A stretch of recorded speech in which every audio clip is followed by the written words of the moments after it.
ఏలూరు జిల్లా SP D Mary Prasanthi IPS, Jangareddygudem DSP U Ravichandra యొక్క ఆదేశాలపై Chintalapudi circle inspector M Sudhakar మరియు Chintalapudi police station SI M Kutumbarao Eluru special party సిబ్బందితో కలిసి చింతలపూడి మండలం నాగిరెడ్డిగూడెం గ్రామంలో తెల్లవారుజాము నుండి కార్డన్ సెర్చ్ నిర్వహించారు. నాగిరెడ్డిగూడెంలో గ్రామంలో నిర్వహించగా 3600 లీటర్ల సారా బూటను పారబోసి సారా బట్టెల వద్ద ఉన్న 50 లీటర్ల నాటు సారాను మరియు సారా కాయడానికి ఉపయోగించిన పాత్రలను 20 డ్రమ్ములను స్వాధీనపరుచుకున్నట్లు చింతలపూడి సిఐ సుధాకర్ తెలిపారు.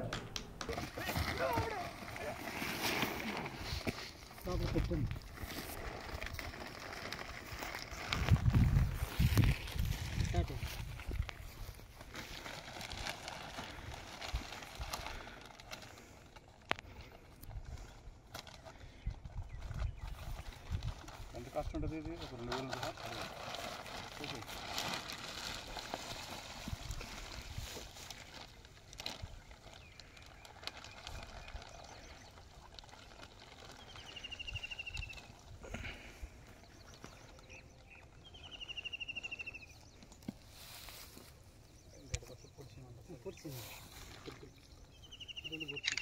అది బెటర్ తీసుకెళ్తే ఎందుకు వేస్ట్ అయ్యింది.